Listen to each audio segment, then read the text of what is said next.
నమస్తే నేను Sahana welcome to CM today. వైద్యులు దేవునితో సమానం అని నమ్మే జనంతో వైద్యులు ఏం చేసినా చెల్లుతుందనే రీతిలో మెడికల్ మాయగాళ్లు ప్రవర్తిస్తున్నారు. మెడికల్ మాఫియాకి హద్దులు దాటిందని చెప్పుకోవచ్చు. ఎందుకంటే తాజాగా హైదరాబాద్ లో ఒక టెస్ట్ ట్యూబ్ సెంటర్ చేసిన నిర్వాకం అలా ఉంది. పవిత్రమైన వైద్య వృత్తిలో ఉండి మెడికల్ మాఫియా వైపు అడుగులు వేస్తున్నారు. అసలు ఆ టెస్ట్ ట్యూబ్ సెంటర్ లో ఏం జరిగింది, పోలీసుల సోదాల్లో ఎలాంటి విషయాలు బయటకొచ్చాయనే దాని గురించి మనం ఈ వీడియోలో మాట్లాడుకుందాం. పెరుగుతోన్న సంతానం లేని సమస్యల కారణంతో ఐవీఎఫ్ సెంటర్లు పుట్టుకొస్తున్నాయి. పిల్లలు లేని దంపతుల బాధ వర్ణనాతీతం. ఎందుకంటే పిల్లలు లేని వారి బాధ అనుభవించే వాళ్ళకే తెలుస్తుంది.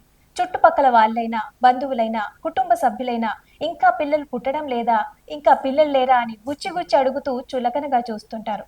సంతానం లేని దంపతులు పడే కష్టాలు నిజంగానే వర్ణనాతీతం.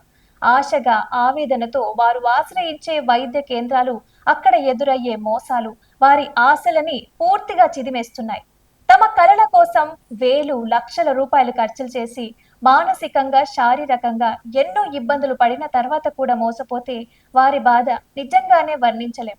అందుకే పిల్లలు పుట్టడం కోసం వారు చేయని ప్రయత్నం అంటూ ఉంటారు. అయితే కనిపించిన ఆస్పత్రి కల్లా వెళ్తూ పూజలని, వ్రతాలని, నోములని తెలిసిన ప్రతి ఒక్క పరిహారం చేస్తుంటారు. కానీ పిల్లలు కావాలనే తల్లిదండ్రుల సెంటిమెంట్ ని మెడికల్ మాఫియా క్యాష్ చేసుకుంటోంది. పైగా వారి సెంటిమెంట్ తో చెలగాటమాడుతోంది. సరిగ్గా ఇలాంటి ఘటనే సికింద్రాబాద్ లో జరిగింది. ఒక టెస్ట్ ట్యూబ్ బేబీ సెంటర్ ని ఆశ్రయించిన దంపతులని నిలువునా మోసం చేసింది సృష్టి అనే టెస్ట్ ట్యూబ్ సెంటర్.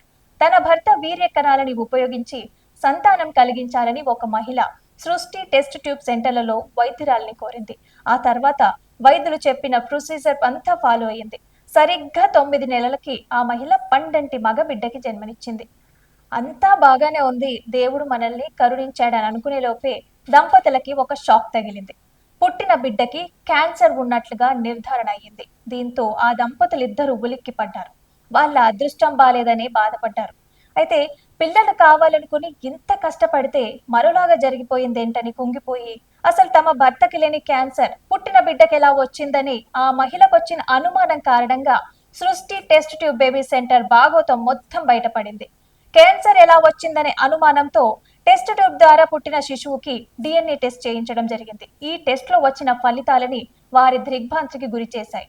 తన భర్త డిఎన్ఏతో శిశువు డిఎన్ఏ రిపోర్ట్ మ్యాచ్ అవ్వలేదు. దానర్థం వేరే వ్యక్తి వీర్య కణాలని ఉపయోగించి సంతానం కల్పించినట్లుగా అర్థమైపోయింది. దీంతో ఆ దంపతులు సృష్టి టెస్ట్ ట్యూబ్ సెంటర్ తమని మోసం చేసినట్లుగా గుర్తించి పోలీసులని ఆశ్రయించారు. దంపతుల ఫిర్యాదు మేరకి సృష్టి టెస్ట్ ట్యూబ్ సెంటర్ పైన పోలీసులు కేసు నమోదు చేశారు. అంతేకాదు ఆ సెంటర్ లో తనిఖీలు కూడా నిర్వహించి సెంటర్ నడిపిస్తున్న వైద్యురాలిని అదుపులోకి తీసుకున్నారు. అలాగే సికింద్రాబాద్ తో పాటు విజయవాడ, విశాఖపట్నంలోనూ సృష్టి టెస్ట్ ట్యూబ్ బేబీ సెంటర్ కి బ్రాంచీలున్నాయి. వాటిలోనూ పోలీసులు సోదాలు నిర్వహించారు.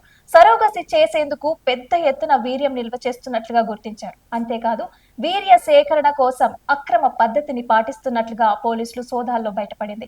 అయితే మొత్తంగా సృష్టి టెస్ట్ ట్యూబ్ సెంటర్లకు సంబంధించి పోలీసులు 7గురిని అదుపులోకి తీసుకున్నారు.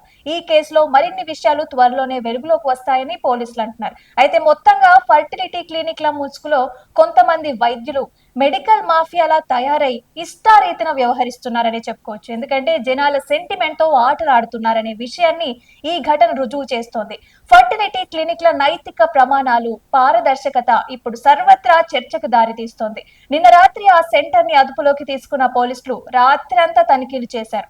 పోలీసులు, రెవెన్యూ, వైద్య ఆరోగ్య శాఖ అధికారులు సెంటర్లో విస్తృతంగా తనిఖీలు నిర్వహించారు. అనంతరం డాక్టర్ నమ్రతని అరెస్టు చేసిన పోలీసులు రాత్రి గోపాలపురం పోలీస్ స్టేషన్ కి తరలించడం జరిగింది. ఈ సందర్భంగా పలు కీలక ఫైళ్లని స్వాధీనం చేసుకున్నారు.